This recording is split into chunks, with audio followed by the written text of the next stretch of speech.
dengan hari ini, saya belum dengar bahwa pelapor itu atau TPU dalam hal ini Bang Egy Sujana ya? Ya, itu menyatakan dia diundang. Bahkan dia mengatakan kaget ketika mengetahui, wah tiba-tiba Bareskrim udah jalan. Tapi tadi kata Mas Yakub bilang udah 2 kali nggak ada. Bukan kata saya Mbak, itu statement resmi dari Bareskrim. Nah, saya kira ini perlu disampaikan nanti kalau Bareskrim juga tidak diuji ya.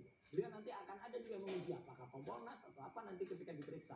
Apakah benar prosedur itu jalan dengan semestinya atau kemudian tidak presisi. Ya, penting banget. Ya, oke.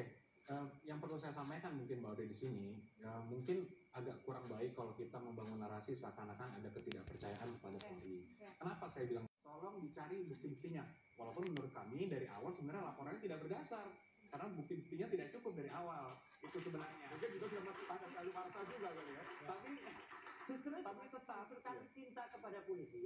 Waktu itu juga kami bilang sebentar, sebelum teman-teman ini kemudian menarasikan tidak percaya, saya selalu menarasikan bahwa saya menghormati kepolisian.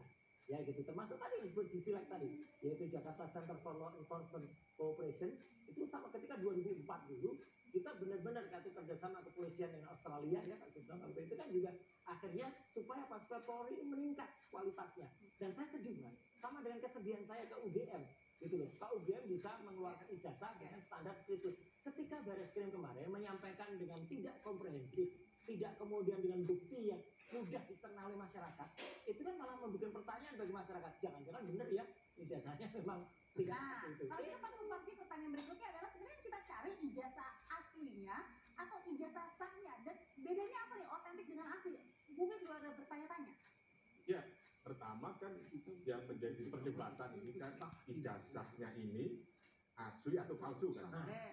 Nah tentunya untuk mengukur asli atau palsu itu kan dilihat dari siapa yang punya kewenangan untuk mengeluarkan tentang itu.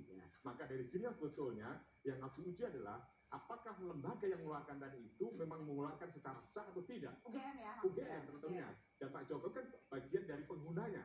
Maka untuk itu tentunya menjadi sangat penting adalah bagaimana UGM memberikan informasi, dihadirkan. Kalau perlu, Pak Jokowi dengan UGM konferensi pers bersama untuk memadukan data-datanya itu. Oke, kalau gitu sebenarnya Pak Susno, sebenarnya ini yang kita cari ini ijazah aslinya Pak Jokowi atau ijazah sahnya Pak Jokowi sih? Jadi kita ini berbicara kadang-kadang mencari asli atau palsu. Kalau asli atau palsu berarti yang ini asli, yang ini palsu. Maka kita bandingkan.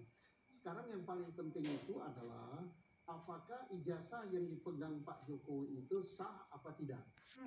Nah, untuk mengetahui sah apa tidak itu adalah institusi yang mengeluarkan, yang paling berwenang memberikan penilaian. Tetapi tidak cukup itu saja.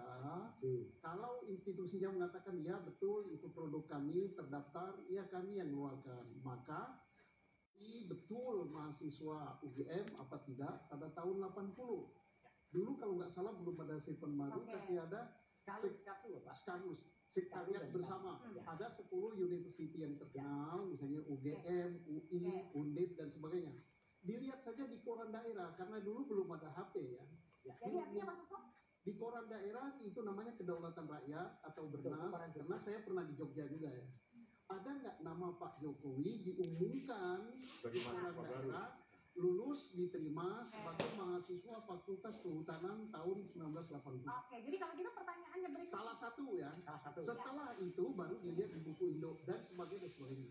Nah, kembali kepada apa yang kita perdebatkan malam ini, mestinya yang diumumkan itu, dan saya yakin ya, saya yakin Bareskrim sudah on the track, dia sudah memeriksa saksi, memeriksa segala macam. Belum ada kesimpulan sah kan? Nanti akan dijawab lagi sama Bapak, karena ini sebenarnya muaranya kemana nih? Apakah harus nanti di pengadilan nih untuk dibuka seluas-luasnya dan ditahu, biar publik tahu? Seluas-luasnya soalnya ada yang sehina-hina. Usah jeda ya, tetap bersama kami.